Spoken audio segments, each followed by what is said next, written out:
Spinoza on the ethics organism. So, Beatrice, the stage is yours.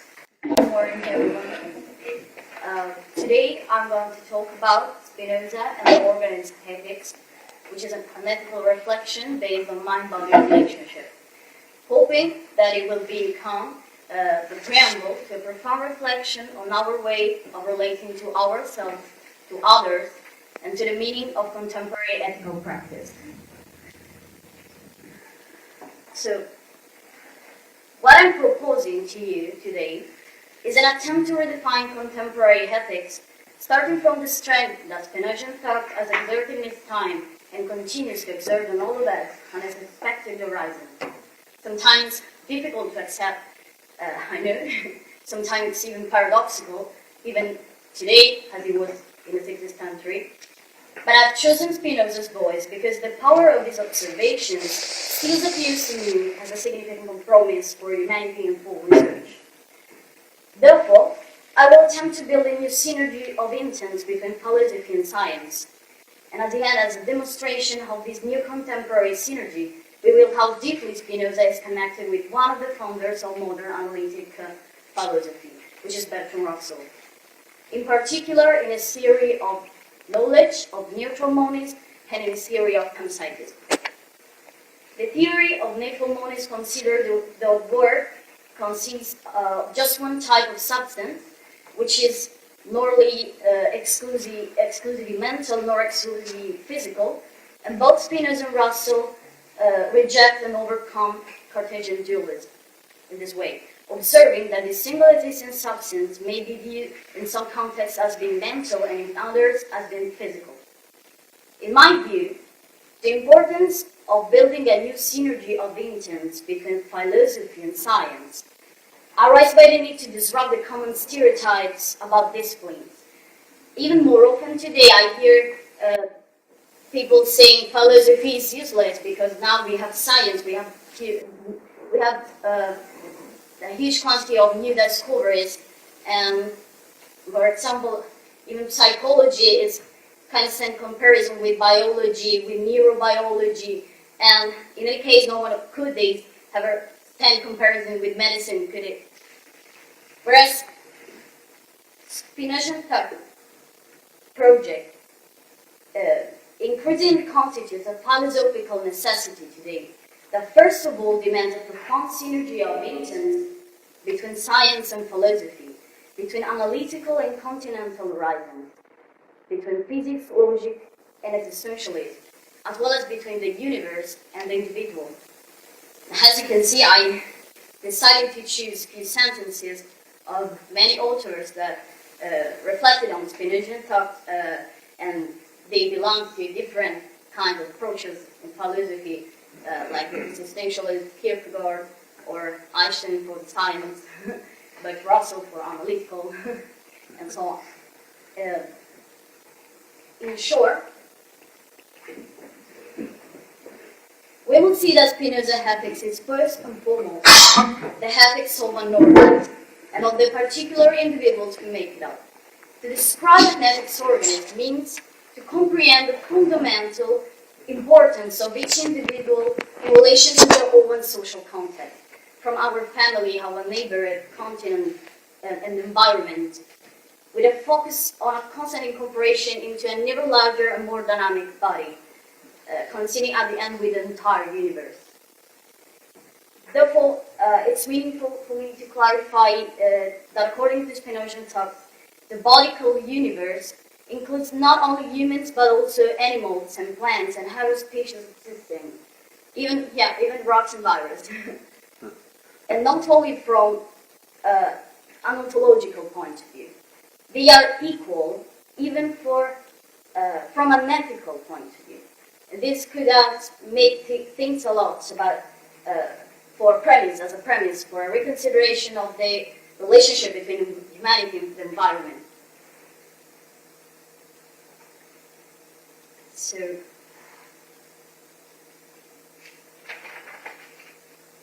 to understand the complexity and the revolutionary scope of Spinoza's philosophy today, it is necessary, first of all, to embark on a difficult path of elimination, free the text of the Ethica from its many interpretations over the centuries. First and foremost, one needs to identify the main purpose of the Ethica, which is the ethical dimension of man in the universe. We have to understand that every metaphysical presupposition is aimed at the construction of a solid ethical project, legitimated by its method of analysis, which is of geometric type, and which has its only objective the human quest for freedom, understood as bliss and known in the fifth part of Ethica as potentia intellectus.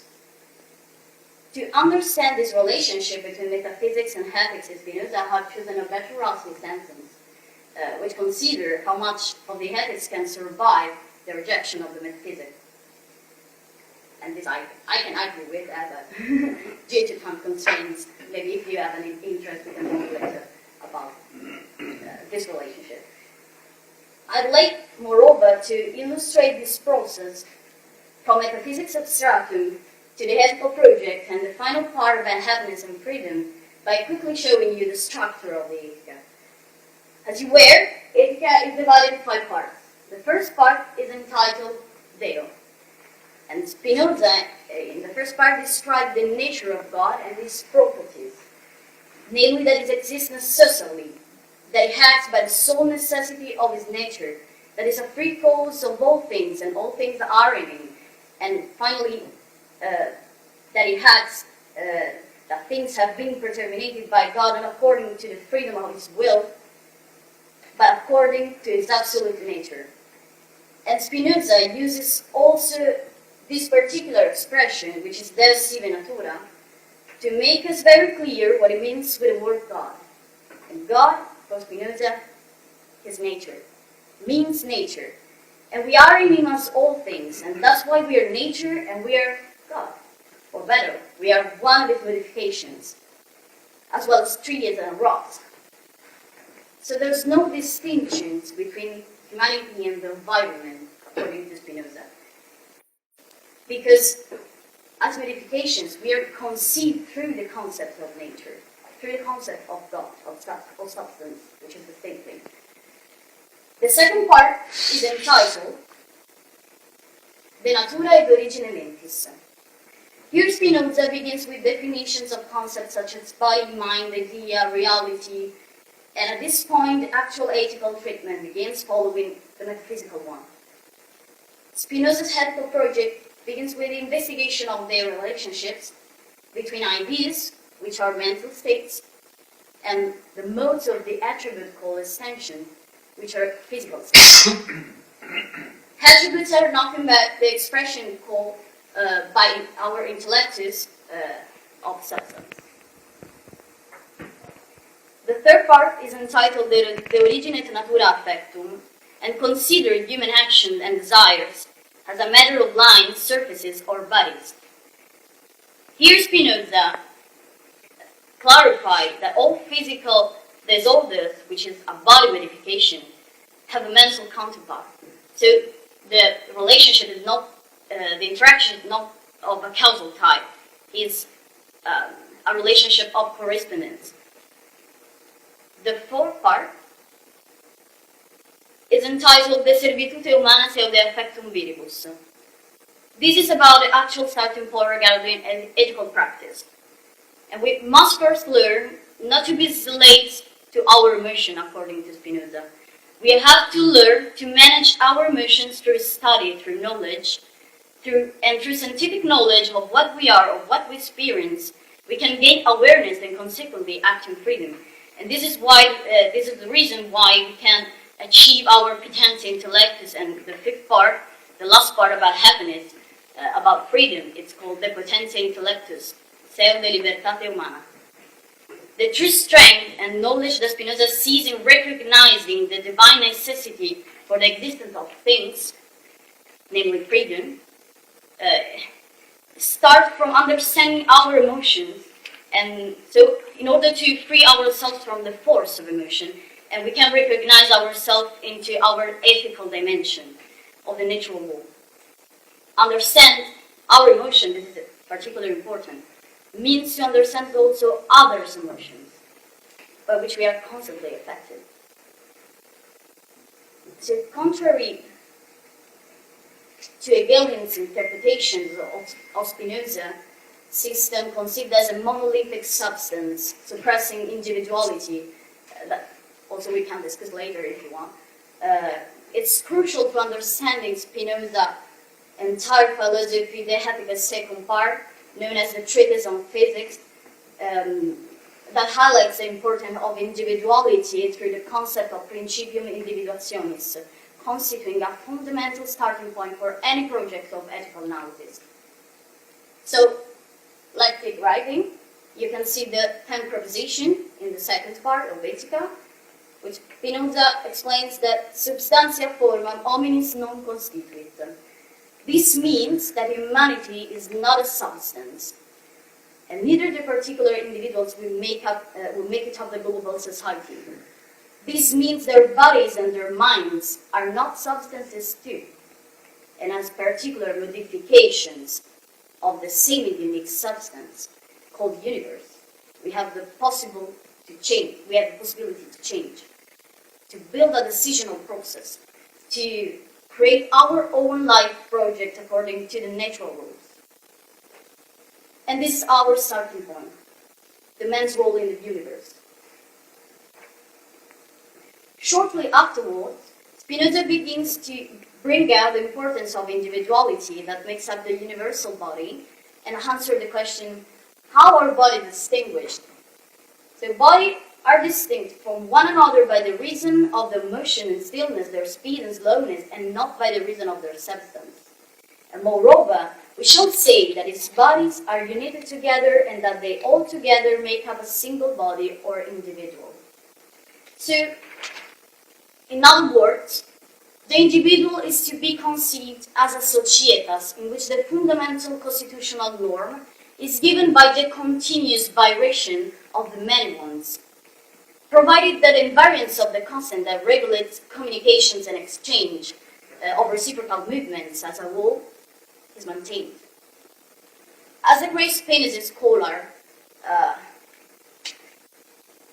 which is Alexandre Materon, also well indicated, the individuality of each body composed of a multiplicity of individuals can be indicated according to this mathematical formula, which I have into that it's what I mean with the organism ethics mathematical formula. So you can see that according to Spinozian thought, if humanity consists with the natural rule, which is the constant at the end of the formula, each individual simultaneously becomes unrepeatable and impossible to confuse with another, linked to his social body by a specific ratio that connects individui diverse nature. This is Spinoza Ethica, so there's a tissue of minds and bodies, an analysis of a social organism. An analysis that begins in the second part of the Ethica with investigation of mind-body relationship. And this relationship does not involve, as I said before, reciprocal causal interaction, but implies the development of two different causal chains, one according to the attribute thought, and which concern mental states, and the other according to the attribute extension, which concern physical states. Attributes are nothing but different expressions of the unique substance, and this is important in order to understand that both mind and body are not separated ontologically, and neither physically. They are just different properties of the same identical organism. Now I will try to explain one of the most, in my opinion at least, complex relations in philosophy. And to begin with, I would like to start with these Spinozian phases. So, our mind would not have idea of itself, would not know it existed if the body were not modified by external bodies. And therefore, if the mind did not produce ideas or mental states, namely representations of these modifications by which the body is affected. Already here, we can see the deep connection between mind and body. This thesis implies that the mind does not know external bodies directly, but only knows its own body. External bodies are known by the mind indirectly, and through the modifications they experience from other bodies. This means that the knowledge we have of the external world is first of all apparent, entirely subordinated to the conditions of receptivity of our body. Spinoza indicates this type of representation with the word imaginatio, which is the capacity of the mind to represent, to produce images. The mind is able to represent within itself the image of a passing car, for example, both when it visits and also when is it tasked to imagine a cat that is not visually present, And this image cannot be produced by nothing. Spinoza is one of the author most radically accept this ancient principle, ex nihilo nihil, nothing from nothing. And this image is not a fiction. It's a real mental state. So Spinoza takes an enormous and decisive step by saying that the mental states represent an apparent datum that do not correspond to the reality of external things, by inserting these in the natural system, in the natural rules. Thus, we can move to second phases. Our capacity to represent the outside world depends exclusively on the structure of our body. As an example, if my eye nerve optic brain apparatus makes it possible that in certain light condition I can see a certain color, in front of the same light condition, another visual apparatus perceives another color. For example, we see the sea as blue. Apparently, bees sees it as yellow. Therefore, color, cold, and heat are representations that correspond to qualities perceived as modifications that our body undergoes from the outside. And this is one of the main connections I found with Bertrand Russell, who calls it the question of sensibilia. These considerations express perfectly what Spinoza asserted in the 13th proposition. The object of the idea which constitutes the human mind is the body existing in act. Now the question we have to ask ourselves is, which body? Any body. Given any body, this room, a man, a cat, a stone, you give an idea of this body. And the idea of this body is exactly the mind of that body. So there are no mindless body. For each body, there is a corresponding idea. And this is what Bertrand Russell calls, for example, panpsychism. For the first time in the traditional history of philosophy, the body plays a decisive role in the mind. For Spinoza, to construct the science of effects means to study the modifications that the body undergoes from other bodies. The body for Spinoza is a relation with others. These relations constitute us, and we cannot exist outside of these relations. And for example, let's try to take away the air. Air is a body with which we are in a constant relation, If you try to take away the air, in a few minutes, we will all be dead. And this is the importance of relationship between us and other bodies. Because of this constant relation between bodies and minds, between individuals, and this dynamism that is created by the same internal necessity of the nature in which we all participate, we can define Spinoza's ethics not only as the ethics of a great living organism, but also as an embodied ethics in mind. The ethical dimension thus established between man and the environment comes from the same necessity, the natural law. And the ethical dimension is embodied in nature's constitution. It's embodied in our brains and in our minds since birth, and the original and pure ethical dimension is inserted in the structure, in the natural order of the universe. And in this way, Spinoza reaches the heart of his project, where the real ethical insight of man begins, which is related to a specific ECFAS formula, which is order connexio rerum est order connexio ideale. This is harmony for Spinoza. This is the order, the natural order. So, to move on, comparison between Spinoza and Russell. Bertrand Russell, we will see these 3 points, the theory of knowledge, natural monism, and panpsychism. And to start with, I would say Bertrand Russell, like Spinoza, reflects on the possibilities of human knowledge and the conditions of receptivity of knowledge of the external world, just like Spinoza did. Due to time constraints here, unfortunately, I will briefly compare the authors through these points, because it will take hours, trust me. And what are we doing here is in order to rethink Spinoza in a new contemporary perspective of synergy with the aims of analytical philosophy and in general with the 20th century. And why not? Our present, is it? Both in Russell and in Spinoza, the possibility of knowledge begins with perceptions, with the relationship between mind, body, and external world. Both authors claim that it has to be an order, a causal law in all these processes.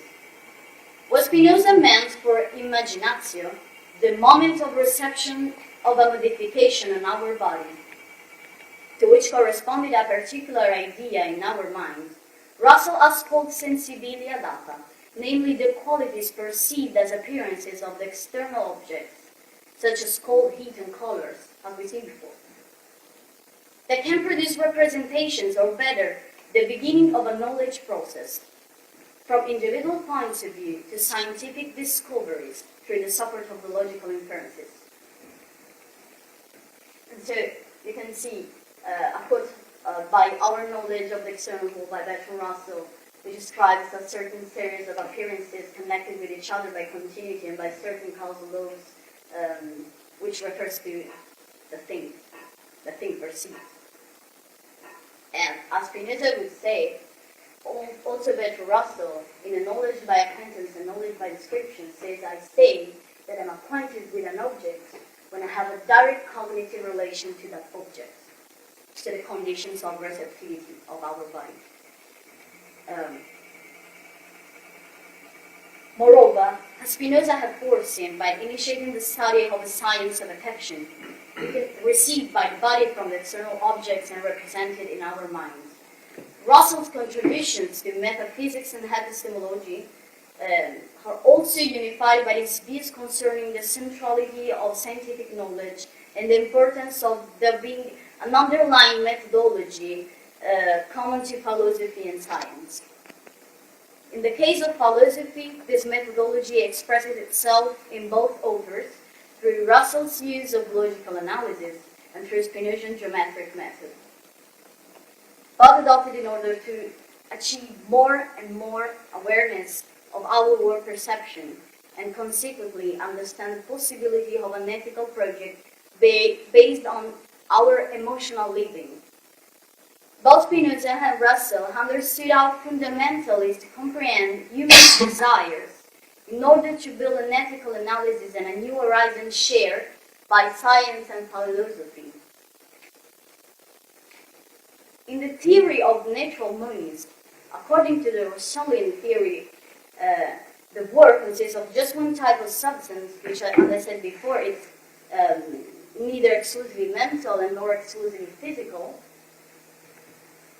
So both Spinoza and Russell, rejecting and overcoming Cartesian dualism, observing that a single existing substance may be viewed in some contexts as being mental or as being physical, and according to Russellian natural monism, microphenomenal structural properties are natural, and where the natural properties are neither physical nor mental, but underlie both physical and mental properties. Spinoza philosophy, I guess, is a forcing example of a neutral monism, and we can see the connection with the theory of panpsychism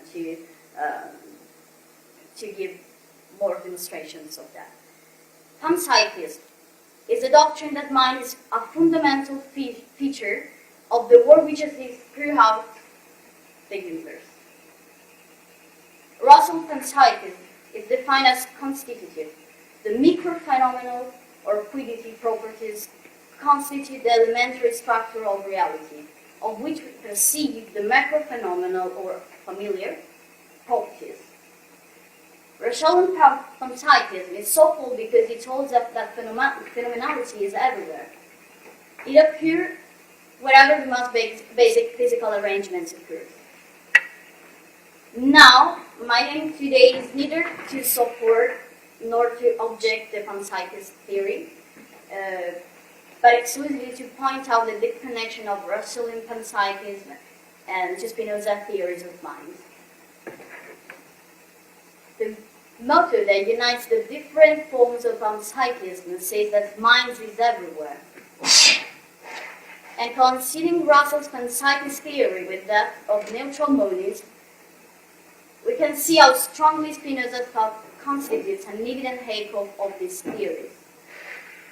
Let us reflect on this point. There is imagine a single neutral substance which constitutes the essential structure of reality. And this substance expresses itself now in the form of physical properties or as modification of the attribute extension, and now in the form of mental properties or as modifications of the attribute thought. These expressions are equally expressive and constitute the essential structure of the reality, such that it is not possible to find a real object or an entity that does not have both mental and physical properties. So therefore, there is nothing in nature that does not have a mental aspect. A proper understanding of matter itself is nothing but the other side of a mentalistic one. And so this is where the connection is with, for example, the seventh proposition of Hermeneutica, which Spinoza says a circle existing in nature and the idea of the existing circle, which is also in God, are the same thing. Therefore, whether we conceive of nature under the attribute of extension or under the attribute of thought, we shall find the same order or the same connection of causes. In conclusion, I want to leave you with this final thought. Spinoza and Russell did not have access to modern brain research. Just think how strongly they would have been able to support their thesis with the advent of new scientific discoveries. For example, the new discoveries in neuroscience, the neurons, and in particular the mirror neurons, through which we can recognize today and detect at cortical level through a specific activation the emotions of others.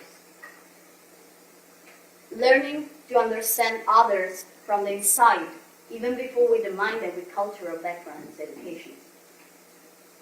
Understanding our own emotions and those of others with the mind and with the body makes us free, and as Spinoza said, it mends us when he defined what for him was the supreme good in the mendazione intellectus, that is to be happy,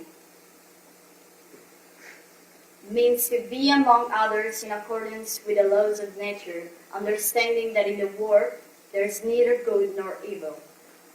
Think how many possibilities would open up in front of us if we start to approach every social organism from this perspective, from the family to institutions, from private and public companies to schools and universities.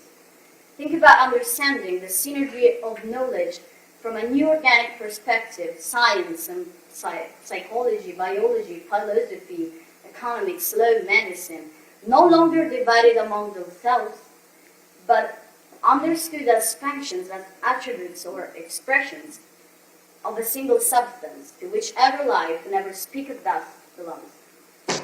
Unique as individuals, different from the methods, but linked to the same aim and the original purpose of knowledge. So the well-being of man and the universe to which it belongs, of which is a pure manifestation. And as Spinoza would say, to make a little clear, through Gaberson, belonging means having others within oneself. Thank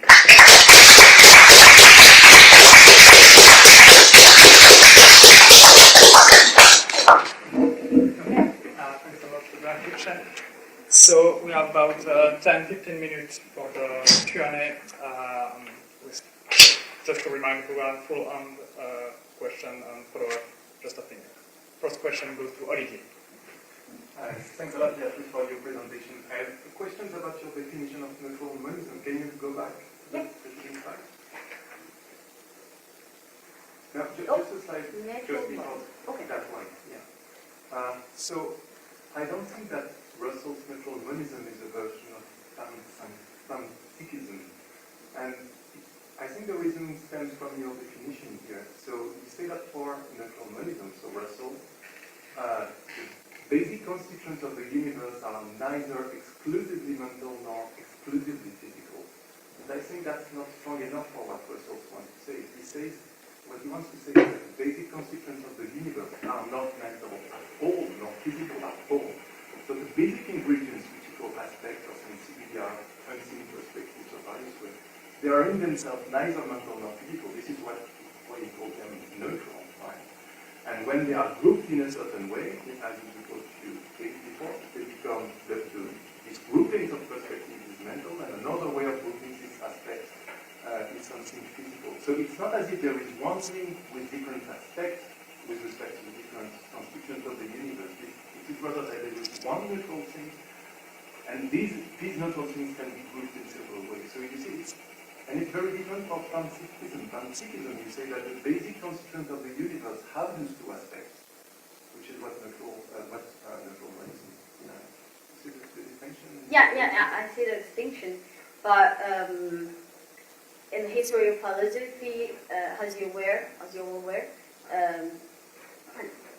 thank you for your question.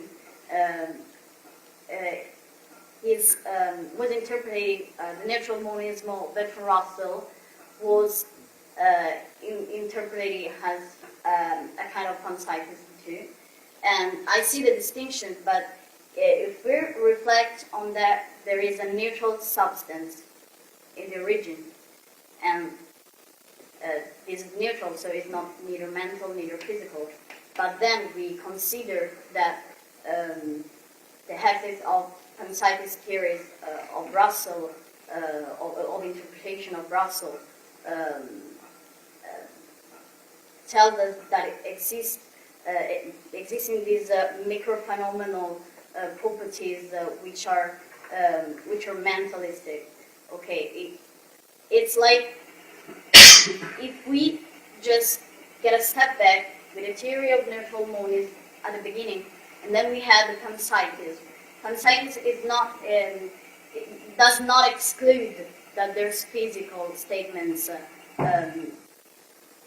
united after the microphenomenal agglomerations. It just says that mind is a fundamental feature of the world and is everywhere in every object, has an essence, has a structure. But then you can see that as physical, if you see an object through representation, this concerns representation, concern your mental state, and then the perception of the object itself is something physical. So it's just a phenomenal thing. I suppose. Yeah, this is just this is just to consider connections between this neutral substance in the neutral monist theory, and then a connection with the addition of panpsychism between Spinoza and Russell, just to say that for both authors the mind is everywhere. Then to relate panpsychism to neutral monism, is it possible, in my view, if we consider the mind of these objects, these properties, has, Spinoza would say, has representations of our intellectus to external bodies. Thank you. Next up is John. Yeah, I think I have two questions actually. One of them follows up on this.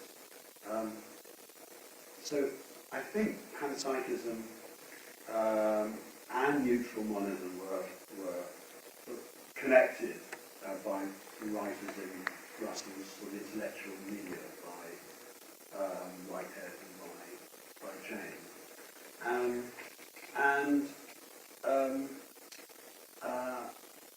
I'm wondering just how Russell connects them, where he connects them, and how he connects them in his writings. So I'd be interested to hear about that.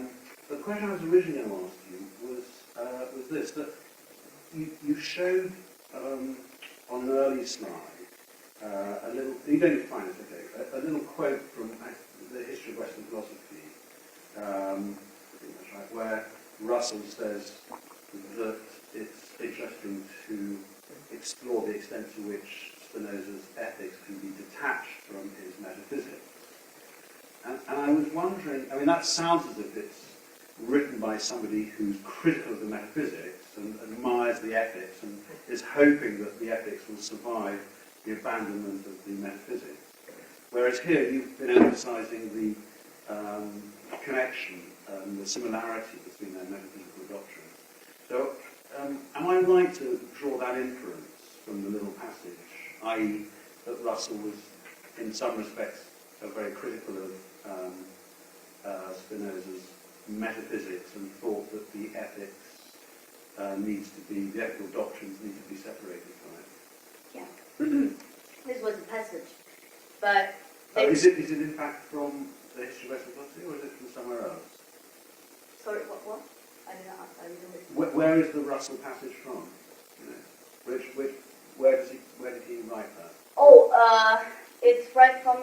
I mean, it's one of his lessons. I think because my font on Russell didn't report the collocation, the textual collocation. Oh, I see. So it's the only one passage I don't have a textual collocation.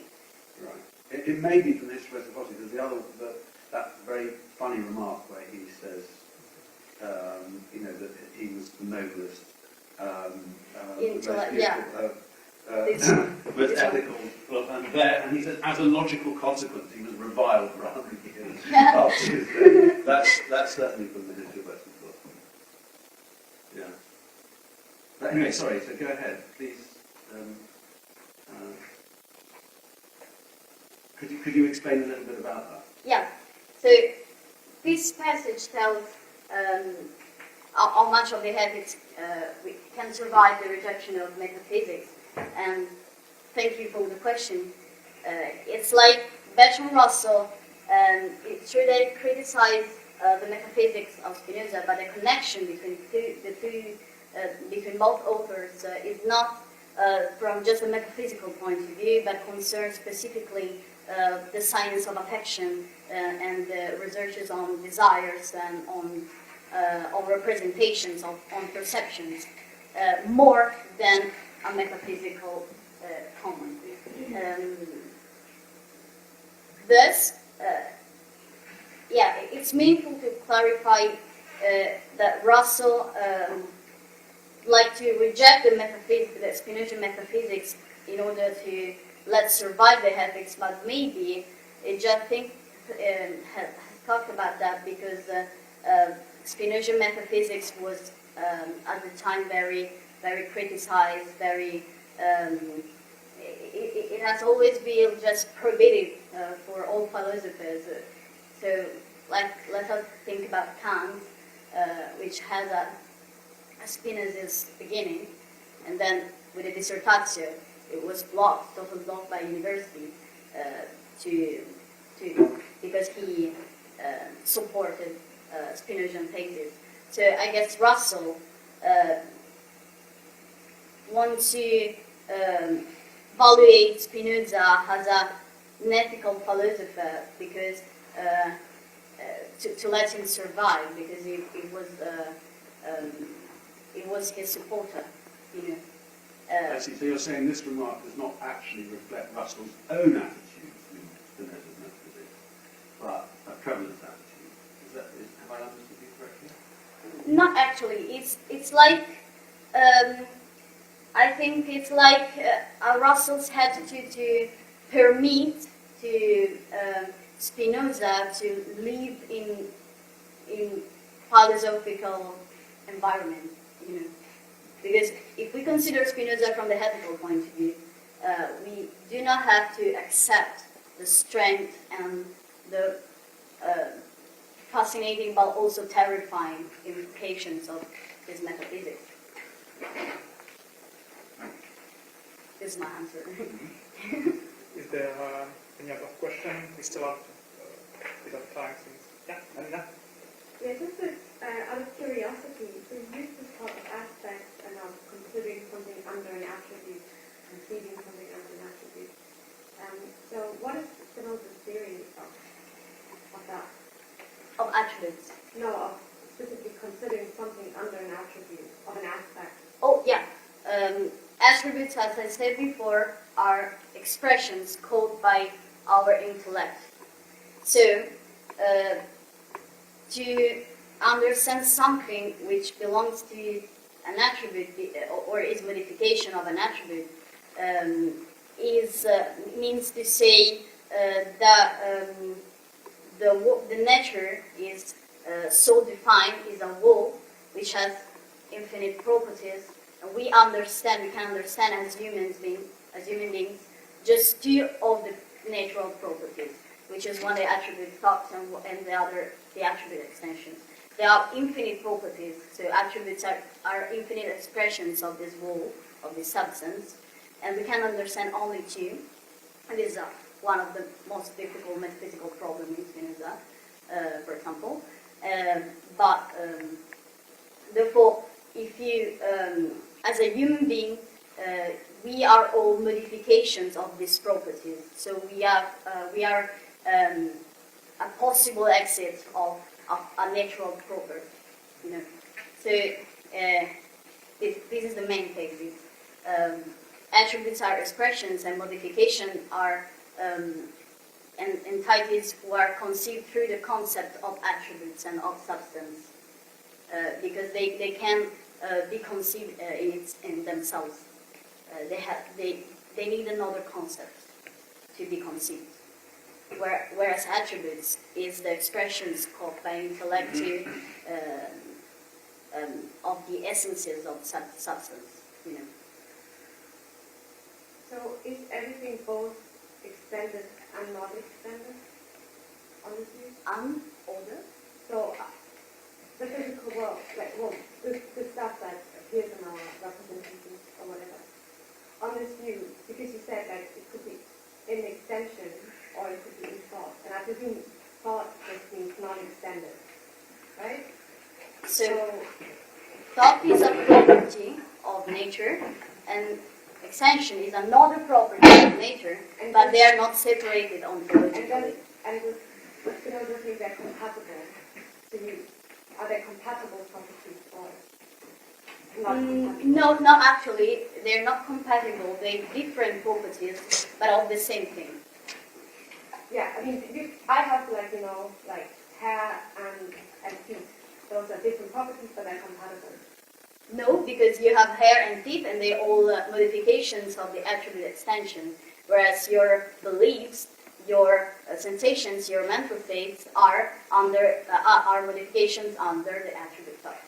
So your mental states are different. But wait. But having hair and having feet are compatible properties. One and the same thing can have hair and feet. There's no contradiction.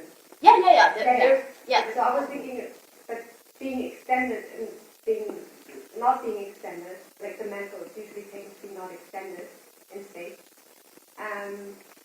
those aren't compatible. Like either you're extended or you're not. And so I was wondering if you think that things have a mental aspect and a physical aspect, an extended aspect, then it's not like having hair and feet. those are compatible, they're incompatible. So I was just curious what Spinoza Yes. only thinks about these. Okay, if I understand your question, you're saying. Okay, I'll show you the definition of mind for Spinoza. Okay, so this is the explanation about the relationship between mind and bodies. You say why, if they are incompatible properties, even if they are not incompatible properties, they are just different. Just one. There are just two aspects. Two different aspects of the same nature. So, if you think about that idea for the mind story for Spinoza, is the idea of the body, and the body is the object of the idea which constitutes the human mind. You can see that even if if all the physical statements are under the attribute extensions, if you can represent it in your mind, if you can produce an image in your mind, if you can represent an idea of these bodies, okay, these ideas of dead bodies you perceive are also the minds of dead bodies. So this is Spinoza theory. Okay, is it clear or No. no? I know Spinoza is difficult. It's difficult. Yeah. I know Maybe we it's can difficult. continue the Yeah. discussion during the break. Unfortunately, we are at the end of Right. the time, but let's soon thank Beatrice. Thank Thank you. you.